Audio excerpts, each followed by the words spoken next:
Olá, meninas. Bom dia. Que o amor de Deus venha sobre mim e sobre a sua vida nesse dia, em nome de Jesus. Amém? Hoje nós vamos falar um pouquinho a respeito do Salmo 35. E esse salmo, no versículo 9, nos diz assim: A minha alma se regozijará no Senhor e se deleitará na sua salvação.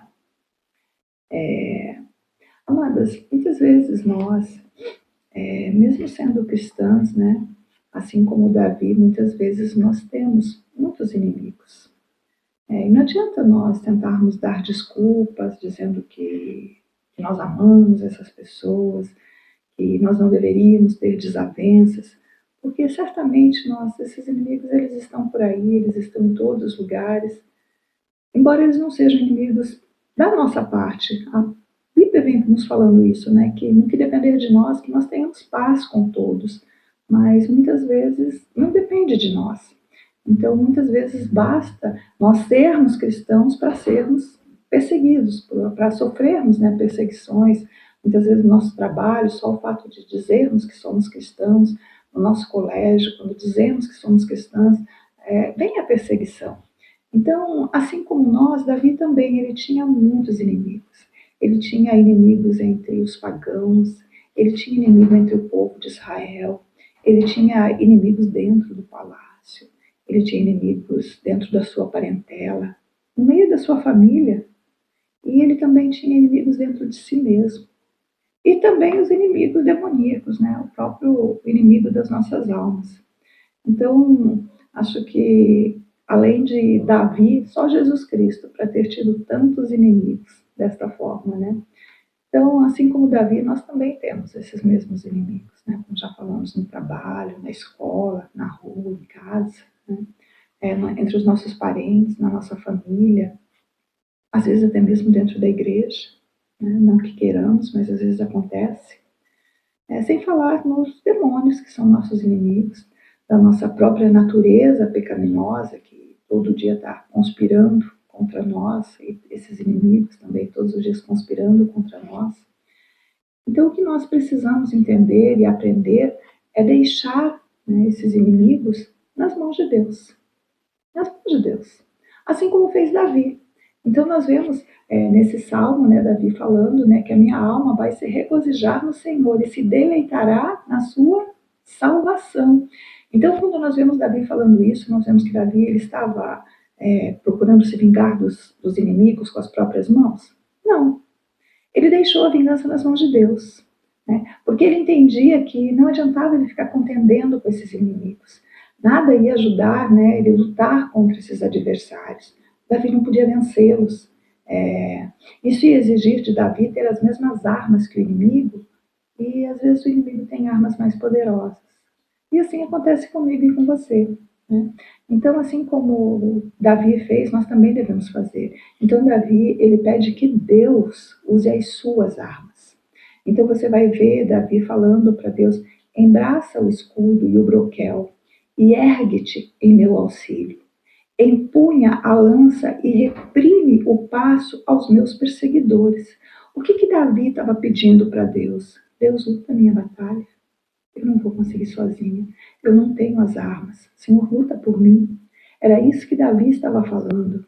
Então, Davi entendia que Deus é que deve agir no tempo certo, que Deus é que guerreia as nossas batalhas com as armas dele.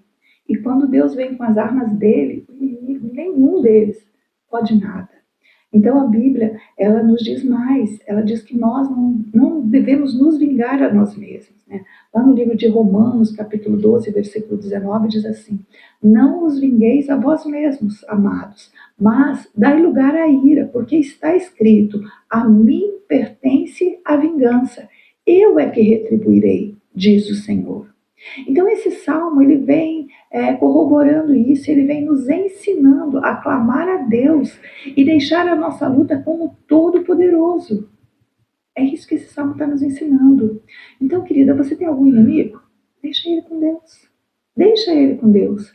Esse salmo, ele é uma oração em que o salmista clama por salvação.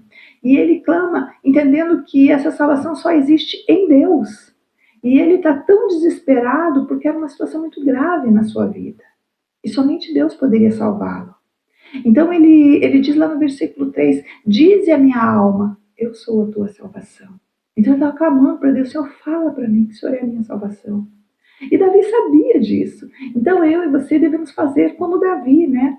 Então Davi ele raciocinava mais ou menos assim: se Deus disser para mim que Ele é a minha salvação, então eu estarei completamente seguro, muito mais do que se eu disser isso a mim mesma. Então, por isso a importância de nós lermos na palavra de Deus, porque quando eu leio na palavra de Deus que Deus é a minha salvação, isso tem um poder muito maior do que quando eu mesma digo isso para mim. Então era isso que Davi estava falando. Diz a minha alma, eu sou a tua salvação. Então nós devemos clamar: Senhor, ministra o meu coração. Fala, Senhor, que o Senhor é a minha salvação. E Deus vai fazer isso. Então, queridas, não é nada mais importante, não há nada melhor do que nós ouvirmos a voz de Deus nos dizendo que Ele é a nossa salvação. Então, não importa a multidão de inimigos que nós tenhamos, se Deus estiver ao nosso lado, não importa quem seja, não importa quantos são os nossos inimigos, Deus, Ele é o nosso refúgio, é a nossa fortaleza. Ele diz à nossa alma: eu sou o teu Salvador. Se Ele diz isso, nós não temos nada que temer. Então, Davi ele se dirige a Deus como alguém que tem a visão da onisciência. Né? Ele vê que ele suplica a libertação e ele promete dar graças pela libertação que o Senhor vai dar a ele. Então, ele crê que a promessa de Deus vai se cumprir na vida dele. E ele promete a Deus que, como prova de gratidão, ele vai dar louvor ao Senhor. E ele crê que esse argumento é muito forte para fazer com que Deus realmente venha a ser o seu libertador naquele momento de perseguição. Então, Senhor, a minha alma, Senhor, ela vai te dar louvores, porque eu sei que o Senhor é o meu libertador. Então, quando eu falo isso para Deus e Deus olha para o meu coração, Ele fala: não, ela tem um argumento, a alma dela vai me louvar. E Deus vai fazer isso por nós.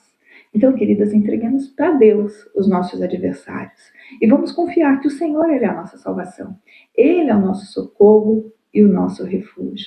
Nós não temos nada que temer e não temos que lutar com as nossas próprias forças. Ele é quem luta por nós. Amém, queridas? Que você possa descansar no Senhor, que você possa mesmo derramar o seu coração diante do Senhor. Se preciso for, chore, grite, mas diante do Senhor. Entenda que é Ele quem vai retribuir, é Ele quem vai fazer justiça, é Ele. A você só cabe louvar o nome dele. Amém, amadas? Tenham um excelente dia, em nome de Jesus.